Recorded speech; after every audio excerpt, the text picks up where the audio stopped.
Okay, I'm live for my monthly roundup that I conveniently skipped last month in June. And I will tell you why. Very simply. Here we go. Oh my God, there's some viewers. That's really cool. So if you plan on being here live with me, that is just awesome. I invite you to comment and we can be a little interactive here. My intention with these monthly roundups is to share with you, like, super simply, my actual experience as a human being who, despite, a lifetime of trying to prove the opposite of this, is not perfect. So here we go. June and July were hella stressful for me. Why? Well, I really like to view stress as a very, very natural occurrence when you're stretching out of your comfort zone and when you're stretching out of what you have known. The ego doesn't like it. The ego has stories about what is true and what is stable. It's like a map, right? And so when you decide to go for something bigger, or you do some profound healing work and then apply that freedom that you've created within yourself outside, it gets stressful. So it got stressful for me. Oh, sorry. I'm just gonna have to let that ring. My phone's ringing. So where do I start? I don't even know. So May, April were really, really big months for me. April was all about the beginning of the pandemic and total healing, total radical healing. May was putting that into practice, starting to make my business different. I'm gonna just take that off.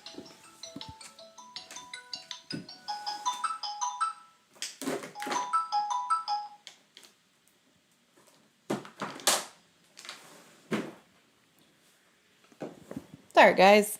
That's always awkward. May was all about getting out there, playing, really playing at a new level, telling my truth at a new level.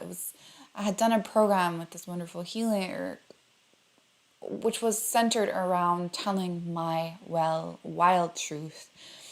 And I think it was in May that I decided to retell my full story from beginning to end. Those are available here on YouTube. I get super, super crunchy and super vulnerable, and that was huge for me. And all of this led to a program. A program that I wanted to offer. And it's truly a culmination of the healing work I've done for myself the last 10 years. And this program is called Soft and True. And I knew that to be able to launch it at the price point that I wanted to charge for it, at the level of support I wanted to give it, at the level of content I wanted to be available for to let stream through me, I was going to have to up my game. And I was ready for it. I was totally ready for it. And upping my game also meant facing my discomfort around selling. Now, marketing is something that I've found is kind of fun for me at this point because it's telling stories and it's telling the truth and it's inviting people in. Selling is a different story. I'm not good at it. I'm not comfortable with it. I don't enjoy it yet because, and this is something I've been confronted with these last few months, is selling requires you to be fully sold on yourself first. And I am sold on myself for my Reiki programs, my one-on-one work. I've done this long enough to know what I can offer. So it doesn't really feel like sales anymore. It just feels like informing people and letting them make the most empowered decision for themselves. And that's the level of sales that I've been really comfortable with up till now. And what Soft and True invited me into was a whole new level of marketing and a whole new level of sales that pushed all my buttons. Because I was asking for more money for it, it really required me to review all my self-worth bibit, all my gremlins around self-worth. I had done enough work prior that these weren't too strong, but they showed up. The thoughts of like, I'm a fraud, who do I think I am? I don't want to bother anyone with this. That was a really big one. And then kind of being really harsh with myself and no, you're not going to listen to those thoughts anymore. And to an extent, that's really important. So what I did, I got really into what I can only call it like the archetype of the victim in me that didn't feel equal to the task of filling this program with 12 committed people, because that's what I was gunning for. That's what I really, really, really wanted. And I still want, if I'm honest, I still want that.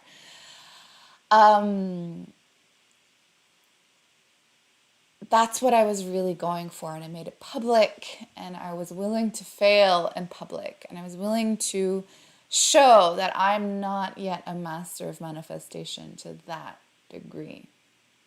And that was really scary for me. And the truth was, and I didn't catch this at the time, I was really in this victim archetype where the task felt so big to invite 12 people in, to get 12 people to pay me $1,800 for a 9-week program, that I got into bullying myself, which is not a good energy to be in when you're wanting to do true, authentic sales. It's not a terrible one, but it's not, no, actually it's a pretty terrible one. It really is. I'm going to just be really straight up and say that. It's a terrible energy to be in, because what I set myself up for was many beautiful things. So I really knew what I wanted. I wanted 12 people in this program I was creating, which was about telling your truth, which was being soft about yourself, which was promising deep healing, reinventing your relationships, reinventing how you create money in the world. And so I was doing that in parallel, right? By selling this program, by getting this program on board.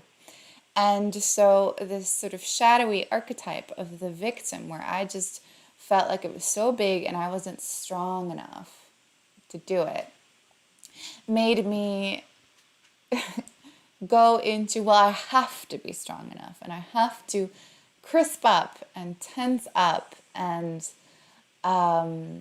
show myself and the world that I am strong enough and I will not collapse and I will not da da da da da da da da da. And on a little bit of a level, that did allow me to go in the light archetype of the victim, which is the warrior. And the warrior knows that space comes from me. The warrior knows that cash comes from me, clients come from me. I activate. The warrior is the master of boundaries. The warrior is the foundational energy, capable of putting things really into place. And now, here's what I want to mention, okay? I threw myself into the deep end. I've been working with these energies of these archetypes. It's a fantastic system to help you really elevate your game. I've been working with this system. I've been applying it everywhere. And then I threw myself in the deep end by launching this program, by having the true desire of having 12 people into the group program. And what happened was panic, I think, came in. And I reverted back to the old ways. So instead of activating my warrior, where I would be able to say, like, okay, I'm doing these things within this framework of time, and I'm inviting these people, and I'm having these uncomfortable conversations, and maybe I'm messaging people, and I'm pushing the comfort zone, but in a way that I'm also then retracting and resting and taking care of my food intake and making sure I get the exercise and making sure I get my meditation game stays on point, and that every single little detail for my clients is really handled. You see, like the word is like this precision machine, truly. I didn't succeed at that just yet. It kind of felt like too much, and I reverted back to my old victim ways. And the victim can have two sort of possibilities. One is sitting on the couch and not doing anything and kind of moping around and saying like, oh, it's too hard, I can't, or people will be mad at me if I message them, or if I'm too loud, I will lose my subscribers, which definitely happened. Many, many, many, many things like that. And I did not have the wherewithal to pull myself out of the victim and into the warrior. And so I was in the middle of that at the end of June when it was time to do my monthly roundup. And I was ashamed and I was awkward about it, and I really let many of the things go. So in the last few months, I've been really good at finding a new way of eating that keeps me really stable and good during the day. I'm really good at handling all the little administrative details, really good at all my warrior tasks, and I just completely let them go and let them slip. And part of me, as a healer, I like to observe myself go because it's a learning experience, and because as a teacher, I like to experience things that my clients might be going through, which is both a blessing and a curse, because I really let it pile up to a point where I really wasn't feeling spacious anymore. So that led me to really snap at my husband a lot, to want to run away, to want to not enjoy my client work quite as much because of this it's too much feeling. So why am I sharing this with you? One, because honesty is a very high value for me. And it was really hard becoming a healer to navigate who I was becoming and the standards that I had for myself when I was seeing people online be really shiny about it all, and then use the behind the scenes as other ways to become shinier. And I don't, there wasn't a missing of authenticity as I was growing up as a healer, like really not. But a lot of things were sort of missed. And running a healing business is running a business also. And the lines really blur. And that's something I've always been interested in, and I'm enjoying really unpacking here with you, because my own healing work led me to build the resources within myself to launch a new program that would bring my clients on a higher level, a deeper level, a more intensive level of healing work for themselves, which would lead to higher results as well. And then kind of like the stretch between where I was at energetically and where I wanted to be was so big that I lost the wherewithal required to close that gap, and which made me sort of regress, quote unquote, in the progresses I had made with my diet, with my exercise routine, with how assiduous I was with my meditation, how assiduous I was with my administration. So for me, there's like this like steps forward and then step way forward and then oh shit, collapse and coming back. And this is really interesting to me because it's something I don't master yet. But every time I do it, I can see how I'm getting closer to mastery. Because I do not believe it is a complete requirement that we do the expand, contract thing. I actually believe we can expand and then hold the new level. Expand, hold a new level. And that's something else I really, really, really noticed in these last 2 months. So I have upgraded so many things in my life. It's ridiculous. So this is happening in tandem with the upgrade in my business, right? Like it's kind of like happening at all levels at once. So I hired a cleaning lady and she fired us. Then I hired another cleaning lady and that didn't work out. And now we're sort of like, wait a minute, COVID is not done. Maybe cleaning ladies aren't a good idea. So there's this like expansion. So for me, that's really like hiring out the heavy lifting of the cleaning. I don't mind doing the cleaning, but it's just not at the level I want it to be all the time. Especially in the summer when we're in and out of the house a million times with our dirty feet. Because we live in a beautiful cottage and it's wonderful. But it gets dirty. So it's like an expansion and then there's a wobble and there's lots of tests to sort of pass or not pass. And even if my cleaning lady journey so far is still a failure, I did pass a lot of tests. There's a lot of wobble in the energy field that I was able to put into action. And as I put it into action and into the 3D world, it sort of creates a whole new level of energy. It's like the way I'm feeling it is it creates new structures, which again is the warrior's domain. So I'm realizing as I'm unpacking the last 2 months kind of for myself in public that there's a lot of lingo maybe that would serve me well and it would serve you well to unpack. But I already did that for the victim warrior idea.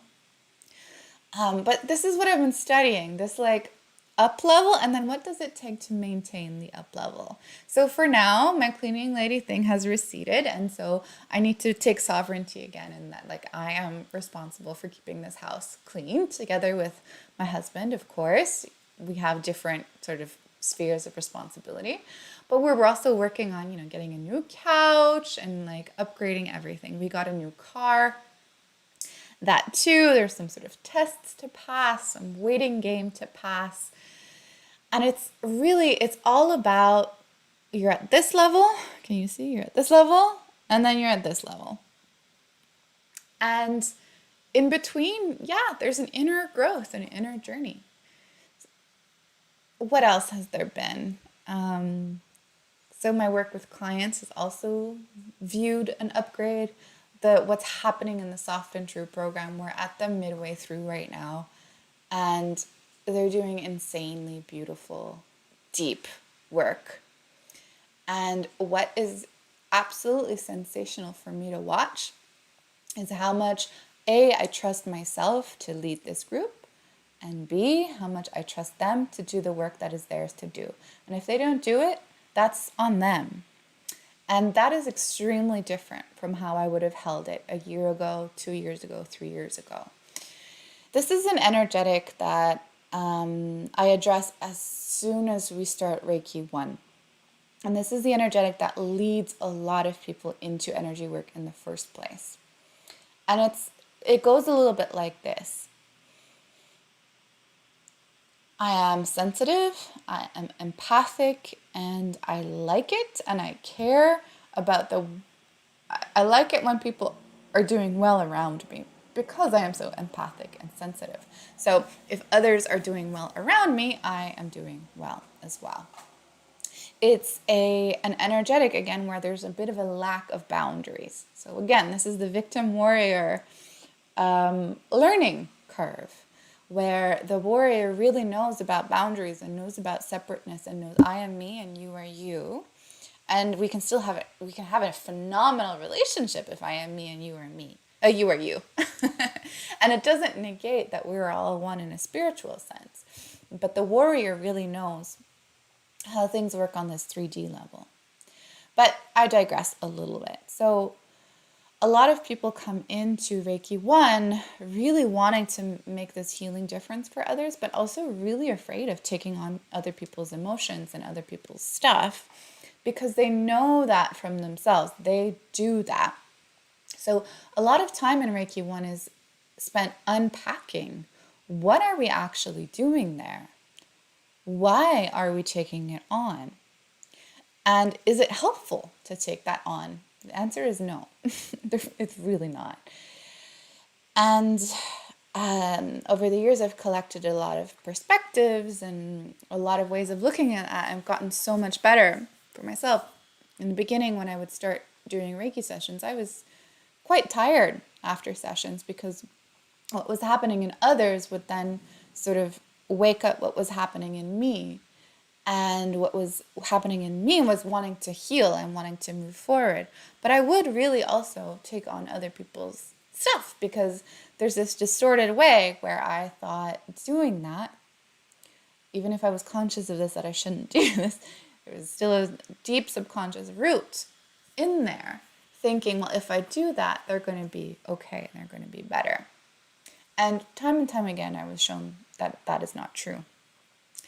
And I got pretty good at doing that with my clients, but there was still a few places in my life, one friendship in particular, where I really wasn't doing that at all. So it took me cutting that, or that relationship being cut, I've spoken about this before, for me to really start seeing like, it's really never up to me how anybody else is doing. And it's never up to anybody else how I'm doing. We are each responsible for that. And so really profound healing for me in the last few months has culminated in being able to hold this group. I'm holding the energy, I'm holding the container without holding all the individual pieces of each person because it would be a detriment to them and it would be a detriment to myself. I would be depleted times a million right now. And so that's one arc that you really learn as you become more and more advanced and more healed yourself, allowing you to help others heal better.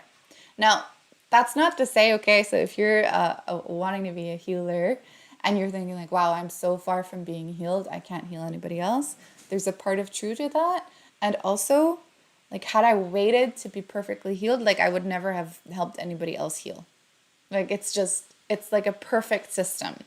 I'm pushed. I have to learn certain things. I'm shown where my discomfort lies. I do my work. I take ownership of what is mine to take ownership. I don't take ownership of what is mine not to take ownership. And I become a stronger, better healer. And then I am asked to access the new level again and again and again. And I think that's one of my honestly favorite things of being on this journey. So, okay, I spent a few months now, 2 months of not being on top of my game. Very much in the, there's stuff for me to work on. And so that is mine to do. I would love to tie this up with a bow and say like, okay, so that is exactly what I will do now. I will really work on my victim warrior pillar to move that forward. But I am not entirely sure I have the capacity to do that just yet. I can name it for now. I can recognize it, that it exists. But am I ready to take ownership of it to the level that it will require me to do? I am not super sure. There's something in my system that's still very afraid of my next level. And that brings me to something else that I'd like to name for myself and for others as well, is I have been in a beautiful healing program with the same healer that took me through the Wild Truth process. And this one's called The Blueprint of a Master Healer. And it's a program that was custom built for me. And I got chills all up and down my spine when I saw the proposal for it. And I was a yes right away. And I have not done my work. I have showed up for the sessions, sort of. But have I done the actual design work in between? No. And I don't really know why. The blocks for me are always pretty much the same. There is a block right now. I am, I believe, afraid a little bit of, again, stepping into the next level for me. So this master healer blueprint that I'm designing, that I am in charge of. So what's happening is I'm getting to know different archetypal energies running in me, and some of them are not pretty. So the awareness work is showing up, but the creative work where I get to direct and I get to choose and I get to decide is terrifying. There's often a fear for me to abandon others when I level up, when I take responsibility for myself at a new level. That might be playing out. There might be a distorted belief that I need to scratch my wounds long and hard and not transcend them so that I can teach better and so I can relate to my students better. That may or may not be true. Let me see. There's a feeling in my heart here on my solar plexus. There's just a straight up fear of owning my light. And that's a constant for me. So you're witnessing me owning that. I'm afraid of owning my light. I'm afraid of owning what I came here to do. I'm afraid of owning the archetypes that have been presented to me here, which I will name the teacher, the erotic wild woman, the warrior, the leader, and the healer. Yeah. These are archetypes that have been around my life and have terrified me, especially the leader part. And that is what I'm called to at this time. And I'm choosing to do it as honestly and authentically and softly as I can, while, of course, remaining keeping some reserve. Like, I'm not telling you the details of what's going on in my mind, particularly. But the leader in me is committed to leading by example. And I'm noticing that my work is really transforming to be on that interface between the energy and relationships and your work in the world, your purpose, your genius that is wanting to come out. I'm having so many conversations around purpose, around what you chose to come in for this lifetime. And I'm being a chicken. So, if you're here on this live stream or if you're watching this, just know that I'm definitely a chicken sometimes. And I mean, for this particular thing, I've been a chicken for years, I believe. And I also know that every time I own more of myself, the work I get to bring into the world is that much more potent, and I get to take people along for the ride. So at this stage, just maybe if this really resonates with you, take it in. I do want to reiterate that if you're at the complete beginning of your healing journey, your healing journey for yourself or your healing journey for others, I have many offers in place for that. And I'm now developing the ones if you've been on that journey for a little while and you want your next level. I'm here for that too. I will be relaunching Soft and True. It's honestly way too magical a process, a program for me not to relaunch. So if you feel you missed out on not being in the first one, and if you feel like you have stuff to say, and you have things to lead, and you have a reason for being here, I invite you to look at the Unleash series playlist I have here on YouTube, and to get in touch with me about Soft and True. There's going to be some early bird bonuses, and I can't believe I'm already launching it after I just told you how launching it was pressed all my buttons and got me completely off track on some levels. But that is a perfect example of when you're really passionate about something. It's like the shit sandwich you don't mind eating, and you don't mind failing, and you don't mind failing publicly, and you don't mind looking like a complete fool. So here I am. That's what I have to say. Any questions? Does anybody have any questions? Gonna have a look. I don't see any comments. Nothing on Facebook. Let me see. Cool.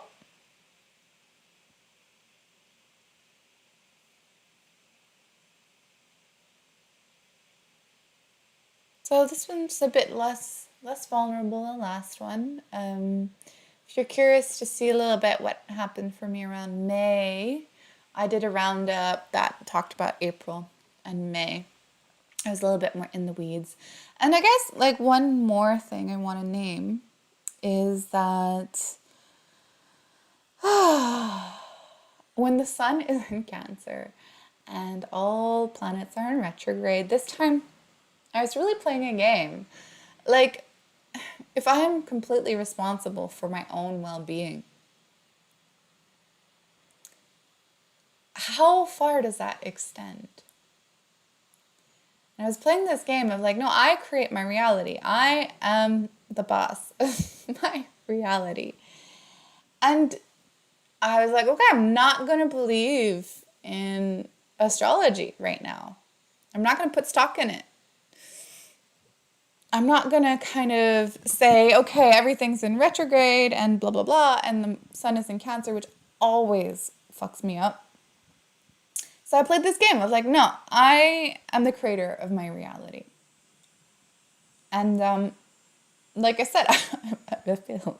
So many stuff from my past came up. So many things about my relationship, I guess. Cancer is very much the motherhood energy. And so my relationship to being nurtured and poured into, and I have a wonderful mother, but every time I think I kind of get mad at her. Also, I've been very much thinking about becoming a mother myself and the timing of that, and with COVID and with my business and all of that. So my experiment showed me actually whatever the astrology is doing, it does have an impact on me personally. It doesn't have to mean for everybody, but for me, it really does. How long is the Soft and True program? Jennifer, it would be seriously, insanely amazing to have you in it. Really. We've known each other for some time, and this would really unleash things, I think. It's 9 weeks. There's a group version of it and a self-study version of it. And I am going to be checking in with my self-study people at the end to see how it was for them. But I know that in the group program, a lot of good stuff is happening, and we're 4.5 weeks in. And it's really about, until now anyway, it's really about digging deep into the blocks that are preventing you from being soft and true, and taking responsibility for them, and upgrading your whole entire life around your actual values, your actual truth, who you are here to be. And it's insane. It isn't completely insane. So if you want to talk more about it, Jennifer, let's do that. Let's get on the phone. 9 weeks. I think I might start it when this program finishes. So probably in the first few weeks of September. So yeah, there's going to be a really early bird discount for that. Okay, thank you so much for being here with me. My intention... Oh, this whole time you didn't even see my face because my thing is on my chin. I feel embarrassed. I didn't even notice that. That's so silly. I'll figure I'll figure it out next time. Yeah. So hopefully I'll be in a state to do one in August. It does me good to do these. Bye.